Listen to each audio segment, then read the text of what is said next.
The Senate conferees will come to order. What I'll do, in fact, I'll just take a minute and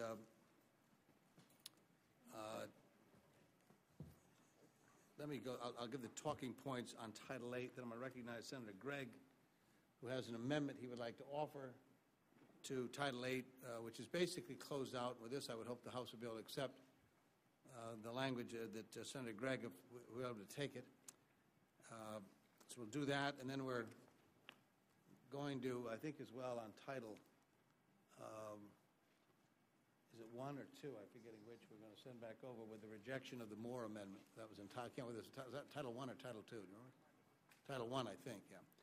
Well, last week the House offered to strike Title VIII, as my colleagues will recall. On the Senate side, there's strong support for Title VIII, and statements were made to that effect. I explained the importance of ensuring that robust regulation of systemically important financial markets, utilities, also known as FMUs. However, some members of the conference expressed some concerns. Therefore, I'm presenting this evening a Senate counteroffer to Title VIII. I hope it will alleviate such concerns, especially since this alternative represents agreement between the Federal Reserve, the CFTC, the SEC, and Treasury. No small feat, I might add.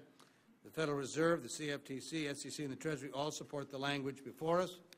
The alternative authorizes the supervisory agencies to prescribe risk management standards for designated clearing entities and designated activities of financial institutions. If the Fed believes that those standards are insufficient to prevent or mitigate significant liquidity or other risks to the financial system, it may make this determination in writing to the supervisory agency and the Council. The supervisory agencies will then have 60 days to explain why the existing standards in their minds are sufficient to describe the actions that will be taken in response to the Fed's determination.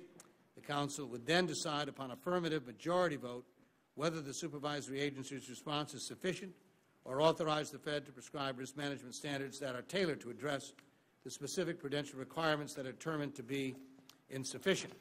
The alternative provides the supervisory agency the lead role in the examinations and keeps in place backup examinations and enforcement authority for the Fed. The purpose of Title VIII is to make sure that the FMUs are regulated carefully and properly. And I believe, along with the CFTC, the SEC, Treasury, and the Fed, that this alternative before us accomplishes those goals. And let me turn, I'm glad my colleague Markup is arriving.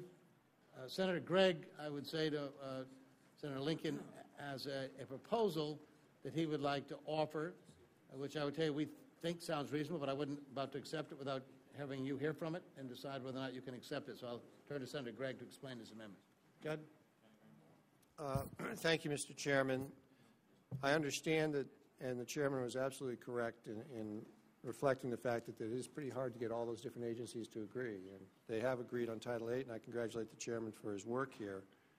But I think there is one obvious missed, not an opportunity, but one obvious miss here. And that is that as they set up the risk management structure for these clearinghouses, the Fed is not involved.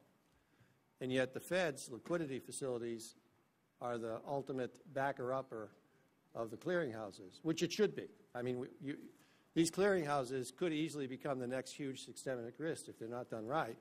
And so it's very important that we have the resources backing them up of the liquidity facilities of the Fed, but it's equally important at the front end that not only the SEC and the CFTC be involved in how they design the risk management of the clearinghouses, but that the Fed be present at the table because they're the ones with the money.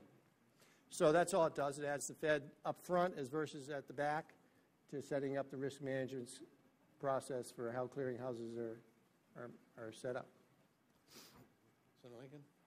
I'm sorry, I want to better understand. Why don't you ask, you want to put your microphone on? I'm sorry. They'll bring it closely to you, too. Okay. You don't pick up very well. So, Senator Gregg wants to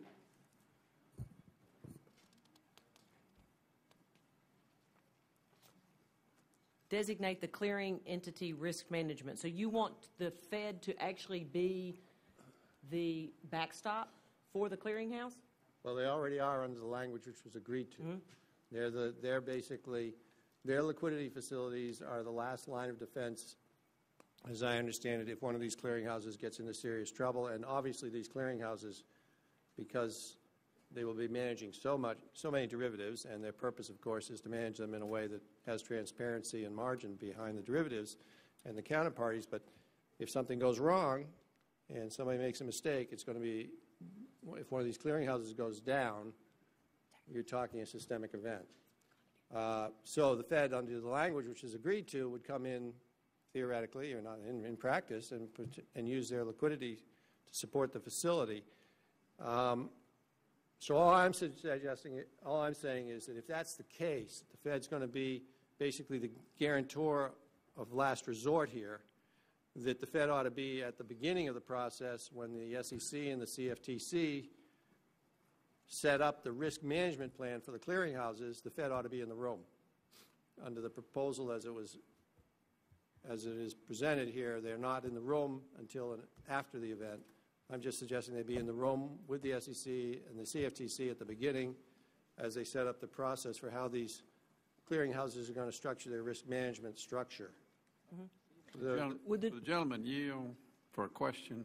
Yeah. The way I understand what you're talking about is you're putting the Fed, the SEC, and CFTC on the same level from an oversight standpoint initially, with CFTC and the SEC still having the jurisdiction, immediate jurisdiction over the clearinghouse operations. Right. But if at the end of the day, if the Fed says, well, wait a minute, we think there's more required, or there's more oversight required, or there's a systemic risk here that you guys are not seeing, then the Fed has the ability to step in and say, we think you ought to look at this further and require put in additional requirements on the part of the clearinghouse. That's actually at the beginning of the day. When these clearinghouses are set up, CFTC and the SEC under the proposal would sit down and figure out the risk management plan for the clearinghouse. And then depending on what the clearinghouse did, either the CFTC or the SEC would basically be the operating entity that they reported to. Yeah. Under this, and then if the clearinghouse went down and it needed support to keep a systemic event from happening, then the Fed would be coming in with its liquidity facilities to support it. All we're suggesting is that at the beginning, at the front end, not in the operation, but at the front end, that the Fed play a role in the initial structure, or be there in the room when the initial structure of the risk management scheme is projected and presented for these clearinghouses, so that, because they got a lot of skin in this game. They're the ones with the money. But it takes no jurisdiction away or no oversight away from the CFTC or the SEC. Not in any way at all. Yeah. Let me read again what I read, and this I read, Senator Lincoln. I was just going over describing the agreement on Title VIII as part of a script. Yes. Mm-hmm. And one of the sentences I read, and maybe this helps cover, the alternative we're presenting, authorizes the supervisory agencies, CFTC, SEC, to prescribe risk management standards for designated clearing entities and designated activities of financial institutions. The next sentence I read was, if the Fed believes those standards are insufficient to prevent or mitigate significant liquidity or other risks to the financial system, it may make this determination in writing. So, as I understand this, the Fed could even up front respond to these to the risk management standards. The question you're asking is, as the supervisory agencies are asked to prescribe the risk management standards, you just like to see if they're in the room, since they could be the ones to respond to it. If in fact Fed would be in the room at the beginning rather than have to read about it afterwards and send a letter. Well, and they also. Well, that sounds like they are, though, from what. That's what I'm getting at. If the Fed believes that those standards are insufficient. That's right. So how would you? I mean, if you didn't, how could you not? If you know they're insufficient, you have to be in the room to determine that they're insufficient, I presume. Well, that's why this language clarifies that. It puts them in the room. I don't mind that. Well, would the Why gentleman would give me anybody 15 resist minutes it? to just read through it? I'm sorry, I just got in the room, but I'd be more than happy if you can you just delay it for 15 minutes and let me take a look at it? Fine. Great. Absolutely. Absolutely. Thank you. And we'll do that just for a few minutes and take a look. Let me. I won't do this. I was half tempted to. I was going to read a Yeats poem to my colleagues. I know this is not appropriate in conference reports, but it seemed so appropriate for the conference. It's one of my favorite Yeats poems. The title of it is When You Are Old and Gray. You took my book, man. I know. When you're old and gray and full of sleep and nodding by the fire, tend to be doing some of that soon, take down this book and slowly read, something I doubt I'll do, but and read and dream of the soft look your eyes had once, and of their shadows deep. How many loved your moments of glad grace, and loved your beauty with love false or true? But one man loved the pilgrim soul in you, and loved the sorrows of your pilgrim face, of your changing face. And bending down beside the glowing bars, murmur a little sadly how love fled, and paced among the mountains overhead, and hid his face amid a crowd of stars. I know that's not really the subject matter here of conferences on financial reform, but that poem by Yeats seems sort of appropriate to this particular gathering in this old book. Oh, we can't do that. I got to move. I want to move. We got to move along. Let's try and get this. Is not I think that reading stands in stark. Well, I know. Let me try and move to this. What was the Title I? Is that Title I we can send over? Rejecting the Moore Amendment? Yes, sir. Well, I'll ask my colleagues if they would agree with that. The Moore Amendment extended the time. I don't think it was only like 10 years. I think he broke it up into various time frames. I think the least was 10 years. Under the proposal we had, it was, in fact, the debate we had, Senator Crapo and I, was 2.5 years, 2.5 years, 5 years to go. I still believe that's the accurate amount of time and the right amount of time. Unless there's objection, I'd like to send back Title I as a counteroffer with a rejection of the Moore Amendment. Is there any objection to that request? If not, then I'll move, and that'll be the decision of the Senate conferees. What else? We're going to do Title II, but I need Amy here. Well, we'll wait a few minutes here and do. Yeah. As Amy get back, we'll try and do Title II. Let me just.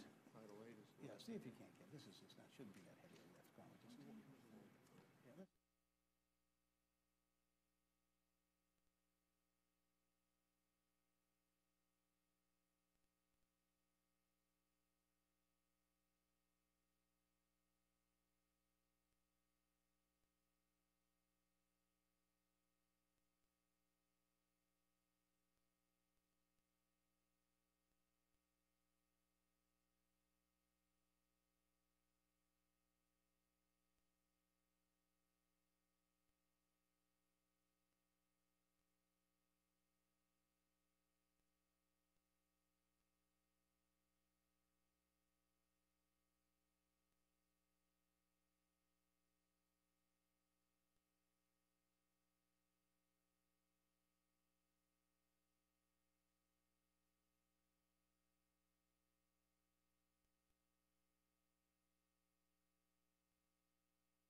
Senator, my colleague from Arkansas, the chairman of the Ag Committee, opposes the Gregg Amendment, so we'd have to have a vote on the amendment. All right? Well, let me just make this Yeah. advocacy of the amendment. I don't really understand these territorial fights that are occurring. We're going to be setting up clearinghouses. Some of them are going to be supervised by the SEC, some by the CFTC, but they're all going to be backed up by the Fed. It just seems that this turf insistence that's coming from some of these agencies, which has basically undermined, in my opinion, the ability to do derivatives effectively right at the get-go. If we were going to be honest about it, these two agencies should have been merged. It makes no sense to push the Fed out of the room where they can deliver some coherence and consistency in setting up these clearinghouses. And it will be counterproductive, in my opinion, to getting effective regulation and supervision over these clearinghouses down the road. And it's really nothing more than a decision that's being driven by agencies which are so insistent on protecting their turf that they are unwilling to do what is a very reasonable and responsible approach towards governance of how you structure these clearinghouses. And I think it's really counterproductive to effective regulation and to effective and to having an effective derivatives market, which is what we're trying to get to. Mr. Chairman? Senator Lincoln. Certainly. And with all due respect to my colleague, Senator Gregg, I don't disagree, and I think the Fed is in the room, and we've made that very clear in the beginning. Having the CFTC and the SEC, as you've mentioned here, coordinating with the Board of Governors, but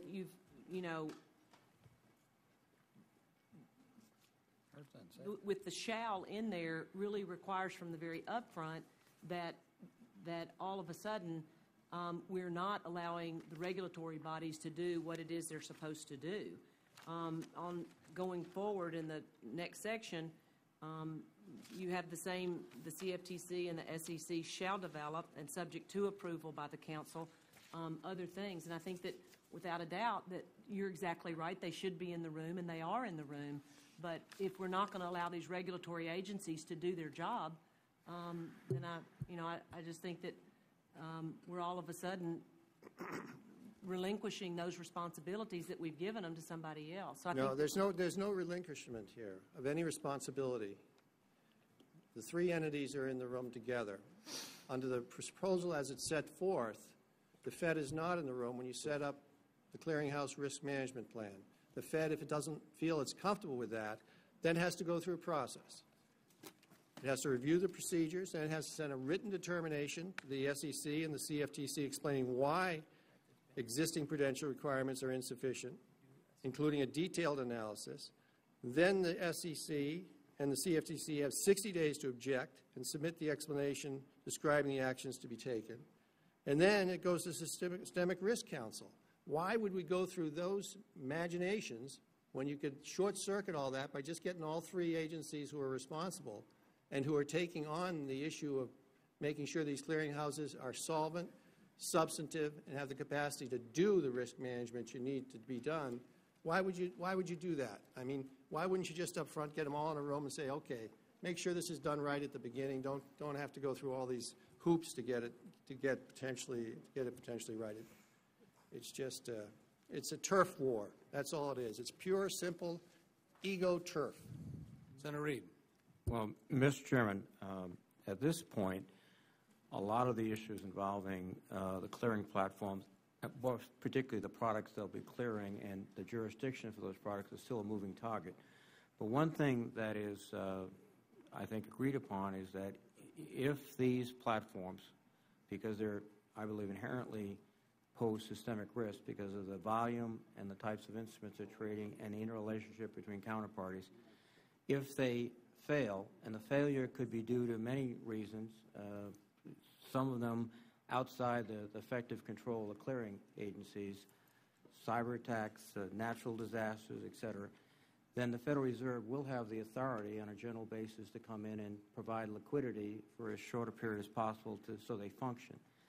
So we know that the Federal Reserve is going to be there at the crash, and I think Senator Gregg's amendment is to ensure that they're there on the takeoff also. I think it's reasonable, but I also recognize that we do not want to inhibit what should be robust supervision by the CFTC and SEC over platforms that they are responsible for. My sense, and reading the amendment, is that it doesn't, the regular amendment doesn't do that. It does provide for this common framework. As the chairman suggested, we have tried to build in this collaboration within the underlying proposal of sending back. So the presumption is all these folks will be talking. I think the Gregg amendment makes it clearer that they'll be talking from the beginning, that they'll be talking the concept of some framework which is common to both. If the Fed had no money at risk, then they probably shouldn't be involved in the conversation. But ultimately, they'll be the ones that will have to provide liquidity if there's a crisis. So it's difficult judgment, but I think. Well, let me suggest this. Look, I as I said, I didn't, because I think the language, and I'm reading the actual text of the language of Title VIII that we've agreed upon. I think we've agreed upon, at least barring this, and that is the Board of Governors, except as provided in subparagraph 2, which I have not read. I don't know what paragraph 2 said here. The Board of Governors, by rule or order, and in consultation with the Council and the supervisory agencies, shall prescribe risk management standards taking into consideration relevant international standards and existing prudential requirements governing, and it goes down, lists A, the operations related to the payment, clearing, and settlement activities of designated financial market utilities, and B, the conduct of designated activities by the financial institutions. Now, it seems to me that now again, it appears to me, and if there's any doubt, maybe there's some sentence or two here we can make it clear that they should be involved in the takeoff. I think that makes eminently good sense. Obviously, we've in a sense suggested strongly that be the case because we've empowered the Board of Governors to respond if, in fact, they feel as though the risk standards are inadequate. So how do you determine whether or not they're inadequate? Well, there are a lot of ways of doing that, I presume. But being aware, being involved, and setting up something that would, if that's needed. I mean, I think it's pretty clear, but well, and there's also, I think, language in there that also allows for a study to be done by the Board of Governors if there's concern. I mean, there's plenty of room here for the concerns, I believe, that Senator Gregg brings up. They are in the room. They are a part of the discussion from the very beginning, and they do have the ability to require studies and other things like that. Yeah. So, I mean... The amendment, as I reading Senator Gregg's amendment, and I'm just looking at it very quickly here, it details, I presume this is right, Judd, and you correct me if I'm wrong, you're detailing that if, in fact, the Board of Governors finds that the risk standards are inadequate, that they must then do the following 4 or 5 things in that first in Section 813, and then in subparagraph A, subparagraph B, and C, paragraph 2, I guess, and then 3 as well. And I guess... No, I don't think that's the way it is. Actually, the paragraph which you didn't refer to, which is paragraph 2, is the paragraph that writes the Fed out of the room at the beginning and brings it in only if it goes through the hoops that I just described. All I'm doing in mine is saying that the Fed will be in the room at the beginning to jointly develop the risk management supervision programs rather than have them written out of the room and have to come back in through this series of hoops, which involves filing a complaint, basically, and having the SEC or the CFTC have 60 days to respond, and then having it go to the council for review and determination as to who's right. It just... Well, let me... Mr. Chairman, let me ask you.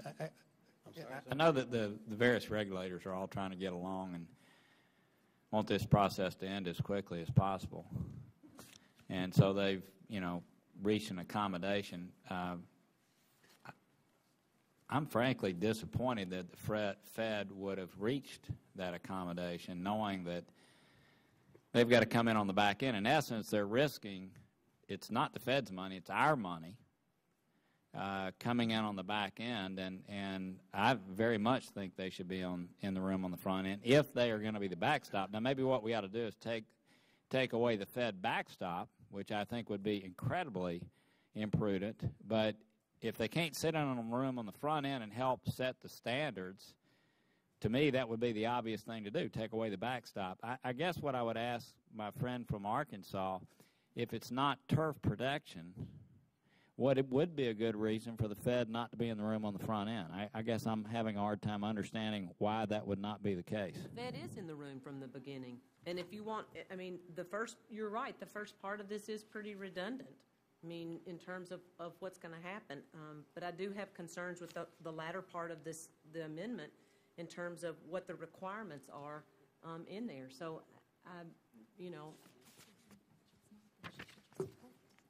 Well, if it's redundant, why don't we just move on with it? Well, I don't mind being redundant with the first part of the gentleman's amendment that he's offered. But when you get to the second part, I do think that it is stepping on toes, and it's, I mean, if we're not going to allow these agencies to do what we have designated them to do, then I've got a problem with that. So, I mean, he's exactly right. There has been a lot of turf discussion in here, and I think that they're very appropriate in the way that we've had them. To my understanding, that the Senator of Arkansas, it's on page 3, Senator- beginning subparagraph 2. That is Page 2, page 2, B. B, the duly registered persons. Uh-huh. And that's your objection, that part going forward? Yes, sir. And that you'd accept everything else in Part A? Yes. Well, can I suggest here that we might judge about as long as we take Part A and scrap Part B on this thing and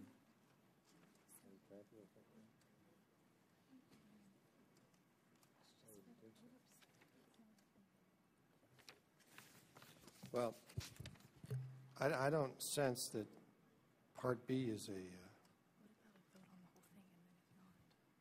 yeah, you know, I mean, fine, why don't we do that? okay? Because Part B is just language which says that they ought to actually tell people what they're doing. Well, presumably they will.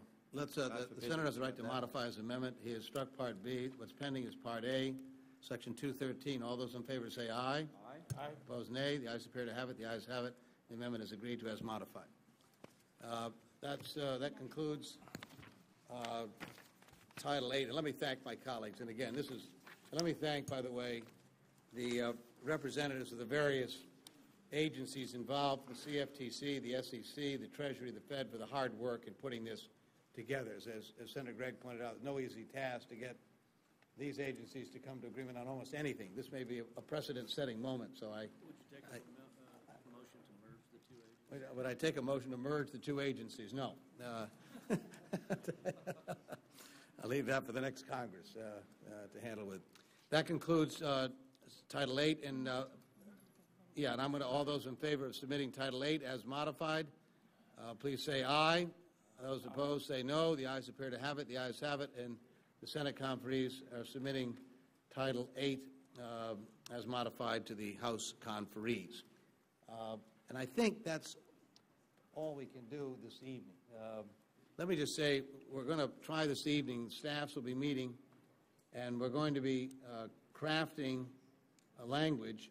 Well, I'd hoped to be able to make a submission on our behalf today on the so-called VOCA rule. We're not prepared to do that yet, but my hope is this evening, the work on that by early enough tomorrow we can make a submission. And obviously, all those who are interested in that, we want you to be involved, your appropriate staffs and so forth. The same is true. Efforts are being made. Staff are meeting on the proxy access. The House has rejected the offer that I made the other day, and so we're trying to work on something that we can support, and we'll work on that this evening. We're also working on the fiduciary duty. I want to thank Senator Johnson for his work on that, and his staff, and others. So those are three areas that are important. I know as well, Senator Lincoln, I know there's work and effort going on Section Title VII of the bill. And so this evening, I know people will be talking about that as well. And again, I mean, a productive day. I'd hoped we'd be able to stay this evening and work, but it's pretty difficult. The language is important. It isn't something you can just sit here back and forth and craft in a setting like this. Senator Crapo, you've got a couple of outstanding things we're working on. I believe we're going to be able to accept, and I appreciate the staff's work on that regard. We'll be able to send those back. We might be able to do 6. We can just send, we can recede to him on the lending limits, which is the same as the Crapo amendment, and then 6 is closed other than Volcker. Well, let's do that then. I'm told we can do that. Senator Crapo, does he have to offer his amendment? Or just take it? It's the same as the House, so we can recede to the House You're and happy just with take their... No, Mr. Chairman, the House offer is the same language as my amendment, and so rather than go through that whole process, let's just agree to the House language. Well, unless I hear objection from my colleagues, we'll recede to the House language on what was otherwise known as the Crapo amendment, and then we'll resubmit Title VI as modified with the exception of the VOCA rule, which we've got to deal with. So that's missing, but yeah. So unless there's objection I hear, Senate conferees will submit with the Crapo amendment, receding to the Crapo amendment as offered by the House, back to the House conferees. Is there objection to that? If not, then it's so ordered, and the Title VI is submitted to the House. Is there anything else we can do? Is that it? Well, all right. So this evening we'll work on these other matters and come back. We agreed. I think we're coming at 9:30 in the morning tomorrow. Again, I'm appreciative of all the effort that's been made. We're getting down close to finality here after a long, drawn-out process. Let me thank Senator Gregg for your efforts in this last and your accommodation as well. I appreciate it very, very much. Thank you, And, Mr. Senator Chairman. Lincoln, I appreciate Courtesy. very much your comments as well on this. And unless I hear some other comments, the conference will stand in recess until 9:30 tomorrow morning. I don't have to ask you public reporting. What do you think the schedule is going to be? We can finish tomorrow night? I don't have to go all night.